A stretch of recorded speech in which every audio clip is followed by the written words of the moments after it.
Hello, I'm Dr. John Sweetenham, the Associate Director for Cancer Network Clinical Affairs at UT Southwestern's Harold C. Simmons Comprehensive Cancer Center and host of the ASCO Daily News Podcast.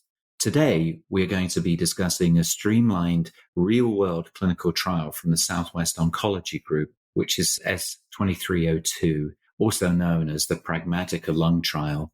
This study is poised to simplify and transform the entire clinical trials model as we know it. Joining me for this discussion is the trial's lead investigator, Dr. Karen Reckamp. Dr. Reckamp is a clinical professor, director of the Division of Medical Oncology, and associate director for clinical research at Cedars-Sinai Samuel Oschin Cancer Center. I'm also delighted to welcome Dr. Harpreet Singh, the director of one of the 3 divisions of oncology at the U.S. Food and Drug Administration. She will discuss the FDA's views on streamlining clinical trials to reach more representative groups of patients, and will also more broadly address some of the key questions that regulators consider when deciding on whether real-world data can substitute for randomized controlled trials. Our full disclosures are available in the transcript of this episode, and disclosures relating to all episodes of the podcast are available on our transcripts at asco.org/podcasts.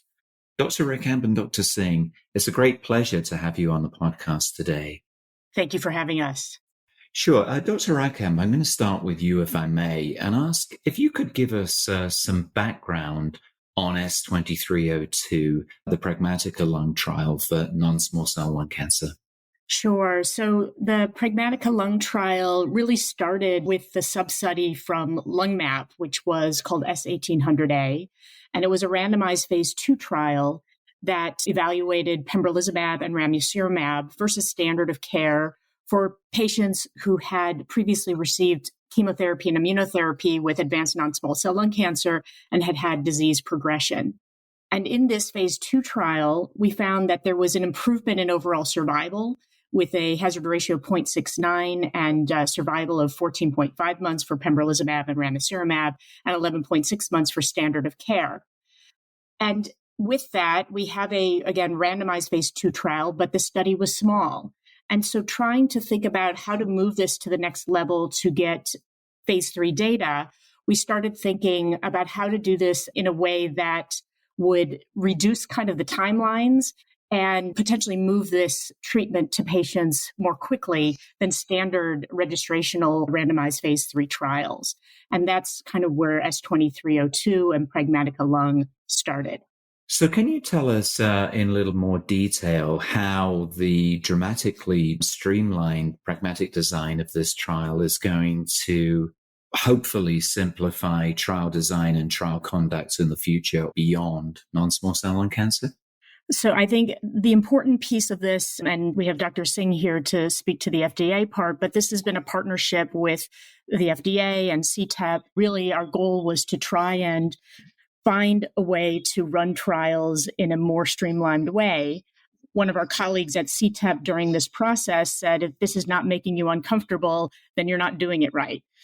So the first thing we did was kind of lean into the discomfort, because for those of us who have been writing trials and putting trials together for the last 20 plus years, this is really dramatically different. And we're really looking at one question, and that is overall survival. We're trying to validate the overall survival we saw in S1800A. And with that, we stripped away all the unnecessary data collection that comes along with other types of registrational issues that come with randomized phase 3 trials. And then we also looked at patient burden and really opened it up. So again, pragmatically making this practical, allowing investigators to be empowered to treat patients how they normally would in their own practice.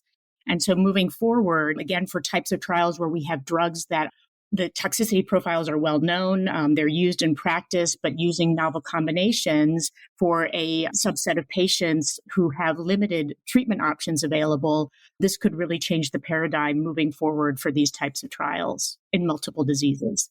Yeah, thanks. And, in addition to simplifying the trial design, obviously one of the goals here is to have a study population which is more representative of the patients who are seen typically in community practice, hopefully will overcome some of the known disparities that we see in clinical trial accrual. Could you speak just a little bit to how the study design and the organization of the study helps to achieve that? So I think it's on several levels, but we are looking to allow this to be more generalizable and allow a more diverse population into this study. First, by, again, stripping down the eligibility criteria to only the absolute essential criteria for understanding our scientific question. And so there are things we don't require imaging studies to be uploaded or presented. If the patient has progression, it's based on the investigator's opinion. And so we don't need to be searching for outside scans or things like that. We don't have tissue requirements, and we don't even have actually lab requirements. If this is a patient you would treat in your standard of care practice with the standard of care regimens, those are the labs that you do. So it's all based on standard of care. So by doing this based on standard of care, it really allows almost any patient to enroll. And then we have outreach. We have our DEI group and our community practices very well engaged to make sure that we have broad reaching. Having this open through NCTN will make sure that we get this to multiple practices in far reaching parts across the United States. Yeah, I think that's really excellent. And you've already alluded to the fact that the data collection requirements for the study are going to be kind of pared down to the absolute minimum. And that's going to include, I believe, toxicity reporting as well. So can you comment a little bit on that and specifically what your plans are for reporting toxicities in this trial? Yes, you're correct. This is significantly pared down from what we're used to doing. And so most clinical trial offices are struggling with staffing and making sure that their patients have enough staff and that they have enough staff to get patients onto trials efficiently. And then getting the data in is always a challenge for sites. So we have really, again, working with our partners, working with the FDA and with CTEP, we have minimized what we are going to collect on patients. So we're collecting survival and vital status on patients. We are collecting the background standard information that we collect on kind of prior therapies. And we are collecting only unexpected grade 3 and higher adverse events. And so thinking about these drugs, ramucirumab and pembrolizumab, we know how these drugs work. We know the toxicity profile. We're using them combinations and single agents in multiple tumor types. And so thinking about most of the immune-related adverse events wouldn't even be reportable because they're expected. And so a large number of data that is normally collected would not be collected here. And as noted, we don't collect scans. We don't collect labs. We're not collecting ConMeds, start and stop dates. And so a lot of that burden of data collection, but also data auditing and queries goes away. So it should be a significantly easier trial to perform by sites. And can you just update us on the status of the trial right now? So we're in the process of pre-activation. And so if you're an NCTN site, you can actually go in and do some pre-training and take a look at the draft protocol. And we are anticipating approval somewhere in early March. Great. Congratulations on getting this trial launched and underway in the near future, because, I know that the word groundbreaking is used a lot, but I think that obviously, if this trial proves to be the success that it looks like it will be, then it's going to have, I think, major implications for study design in the future. And that's going to lead me on to ask a couple of questions of Dr. Singh. And the first one of those is the FDA's decision to consider data from a simplified pragmatic trial design like this, which uses more limited clinical information, is really kind of almost revolutionary. And could you comment a little on this from the FDA perspective and how you think it's going to influence the future of clinical trials and the future of accrual trials? Well, thanks so much for the question, and thanks for having me. I want to push back on that just a little bit because, I think for what it's worth, the FDA has been advocating for trial efficiencies in oncology for many years. And of course, as you know, our current commissioner, Dr. Califf, is very vested in this concept. And certainly the idea of pragmatic trials has been there in the field of cardiology for some time. In terms of this trial in particular, in coming to oncology, I do think actually putting pen to paper and drafting the protocol, which we did really in cohesion with SWOG and, many calls with Karen and others who were a part of this, that collaborative piece, I think, is groundbreaking, because what we saw here was a great deal of discomfort, actually, around everything that we were stripping down. We sensed a lot of discomfort in terms of including various, like you mentioned, safety issues, safety reporting not being perhaps as rigorous as we're accustomed to seeing at the FDA. And certainly investigators are accustomed to collecting other endpoints besides overall survival, like time to progression, but the real world version of that, or time to next therapy. And so one very difficult lesson that I've had to learn and we've had to learn is that you have to really learn to say no to some very interesting trial design elements that are not essential to the big question here, which is, does this combination regimen offer an improvement in survival over the control? So while I do think the actual organizational and structural piece of this, now that it's being actually stood up, is groundbreaking, I think that the idea of pragmatic trials and incorporating clinical care into the idea of answering a clinical question, as opposed to the traditional randomized clinical trial, is a concept that's been around. I'm just thrilled to see it actually occur in this very, I think, ideal setting for patients with lung cancer. Yeah, absolutely.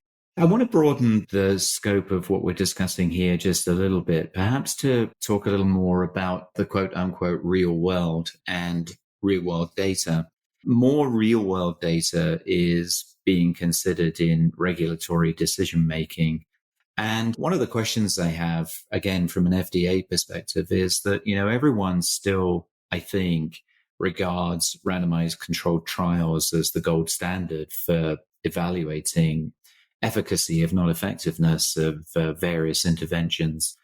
What are the key questions that you consider when deciding whether any kind of real-world data analysis is a good substitute for a randomized controlled trial? Well, thank you for the question about how FDA considers real-world data when we consider this to be appropriate. There's many nuances to this. So first of all, what is real-world data? And there's actually a distinction between real-world data, which is just simply a source used in observational studies traditionally, but real-world data is not specifically a trial design. It's just data. Whereas real-world evidence, which is evaluating the benefits and risks which are derived from real-world data, may come from things like electronic health records.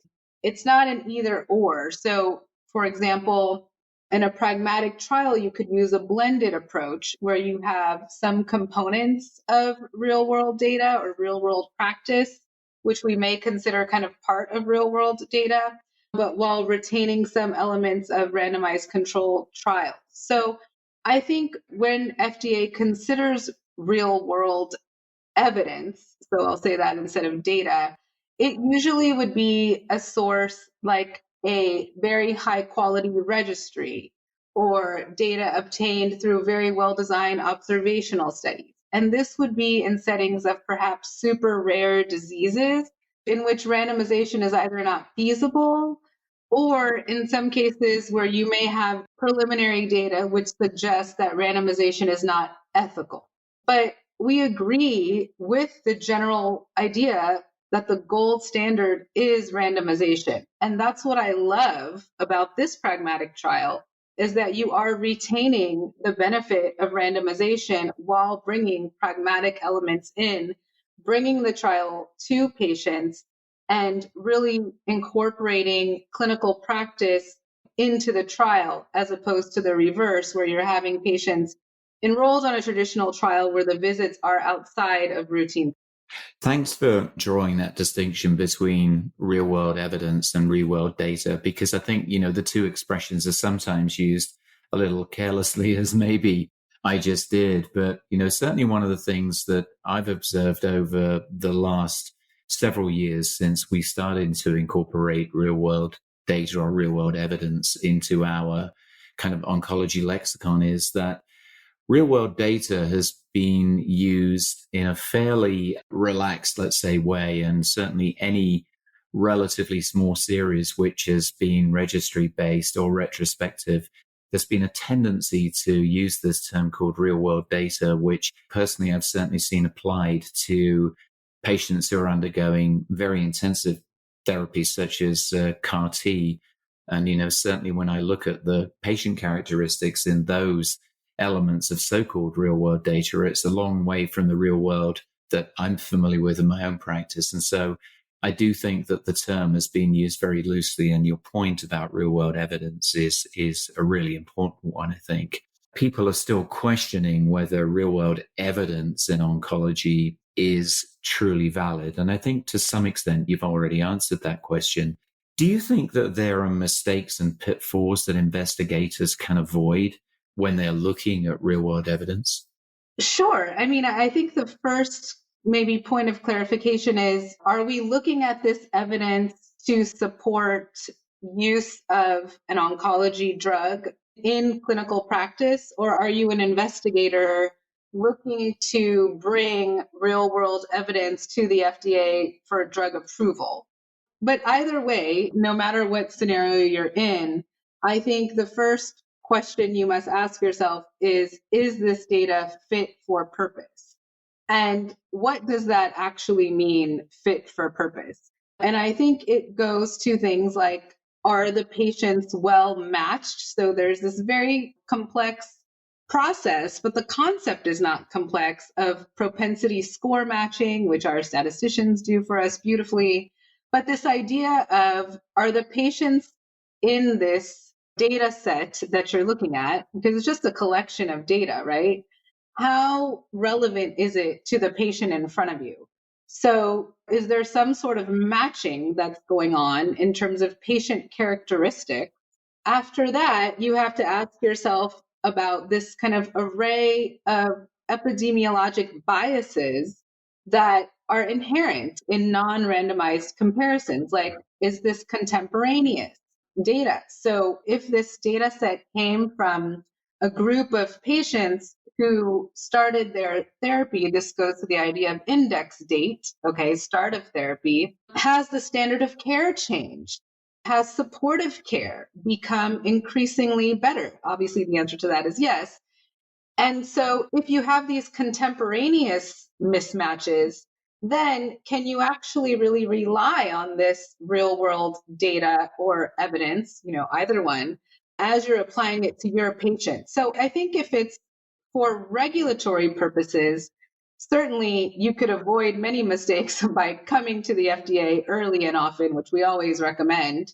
And if it's you as a clinician, as a healthcare provider, looking at this collection of data, I think you do have to walk yourself through in a really basic kind of logical process of how well does this data apply to the scenario in which I want to use this therapy. So index date selection, timing, patient characteristics, things like that. Yeah, great, thanks. And I'd like to maybe ask both of you for your comments on one final question, and this is circling back to the S2302 study. Intrinsic to the study design and the concept is that the population in this study will be truly representative of the quote-unquote real world. My two questions to both of you will be, first of all, what is the gold standard for representative? In other words, what does that really mean to have a representative population of patients with advanced non-small cell lung cancer?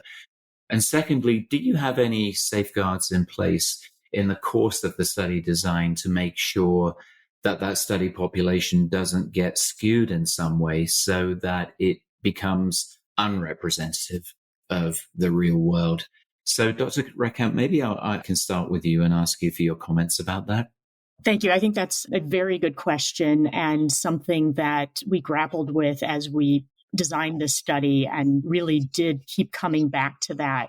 So I think when we talk about representation, most randomized trials don't have broad representation. They're very specific populations that we curate in order to take as much variability out of the trial as possible so that we can investigate just the experimental arm versus standard of care or whatever we're evaluating. And here we've consciously made an effort to say, we want to know how this works in a real practice and make this as generalizable as possible while still being safe. So we have the premise of keeping patients safe as the number one goal of this trial. And then we want to look at the survival data. So we actually did lower the bar a bit and change our hazard rate. Our hazard ratio was 0.69 for the phase 2 trial. We loosened that a little bit for the phase 3 trial, knowing that the patients that are coming onto trial are not going to be perfect patients, and there may be a little more coming together of those curves. That being said, randomization is what is supposed to wash away all sins, which has been said many times as we put this trial together. And so the randomization is really the goal to utilize the randomization process in order to make sure that there is balance and that we are getting representation on both sides that will help us understand how the investigational arm is really doing in this population. It's not going to be perfect, and we are allowing for performance status 2 patients. But I think we all believe that this is really important because there's a large proportion of patients who have performance status 2 who never go on to trials. But in the real world, we treat them generally with the standard of care options that we use. So I think this is really important for moving things forward and will be groundbreaking in that way too. Great, thank you. And Dr. Singh, just to add to that, will the FDA be looking at this from the perspective of making sure that the study population as a whole, accepting that randomization will hopefully cancel out some of the potential pitfalls there, but will the FDA be looking to make sure that the population as a whole is truly representative of what's out there in the real world? We always look at the population. We are always hopeful that in general, the population is reflective of the disease for which this trial, in this case, lung cancer. I think in this case, we were very hands-on with developing the protocol, and it is our hope and it's our expectation, and I think it very much will happen, that you are going to see a very diverse and representative, more generalizable population here. I just want to add a piece to this because remember that traditional randomized clinical trials typically do have a more homogeneous patient population because a lot of this is designed around a de-risking strategy when you're bringing new drugs to market. One of the reasons we felt so comfortable stripping away, as Karen mentioned, no lab criteria. If the clinician says, I think you're fit for this regimen, go ahead and enroll them. We pushed for inclusion of PS2 patients. We, the FDA, did. So yes, we're going to be looking, but we do really hope that these really streamlined inclusion and exclusion criteria allow for that. And so there's other things too, like race, ethnicity, age. And so it starts with not excluding patients based on perhaps unfair or arbitrary cutoffs like labs. Not to say that performance status is arbitrary, but in this case, if the clinician deems you fit for this therapy, that is between the patient and the investigator and their judgment, which is really part of the element of real world trials and this pragmatic element too. I also wanted to add on this idea of diverse representation. We expect there to be a lot of extra, for lack of a better term, noise in this trial, even though it's randomized. And so part of the negotiation around designing this trial was the need for an increased sample size to try to account for some of what we expect to be perhaps unequal randomization, perhaps in terms of patient characteristics on either side, perhaps patients lost to follow-up, et cetera. And so when we talk about pragmatic trials, one element is that you probably often may need an increased sample size to account for the increase in heterogeneity, not only in your patient population, but perhaps in monitoring as well. Well, thank you both, Dr. Reckamp and Dr. Singh, for a great discussion today and for sharing your insights on these developing trends in clinical trial design. Dr. Reckamp and Dr. Singh will be watching closely to see how the trial performs in the coming months and advances the concepts of pragmatic trial design that Dr. Singh mentioned earlier within the FDA. So we obviously are very excited to see whether this change in trial conduct will enable you to meet new groups of patients and ultimately improve outcomes for them. So thanks once again for being with us today. Thanks so much. And thank you to our listeners for your time today. If you value the insights that you hear on the ASCO Daily News Podcast, please take a moment to rate, review, and subscribe wherever you get your podcasts. The purpose of this podcast is to educate and to inform. This is not a substitute for professional medical care and is not intended for use in the diagnosis or treatment of individual conditions. Guests on this podcast express their own opinions, experience, and conclusions. Guest statements on the podcast do not express the opinions of ASCO. The mention of any product, service, organization, activity, or therapy should not be construed as an ASCO endorsement.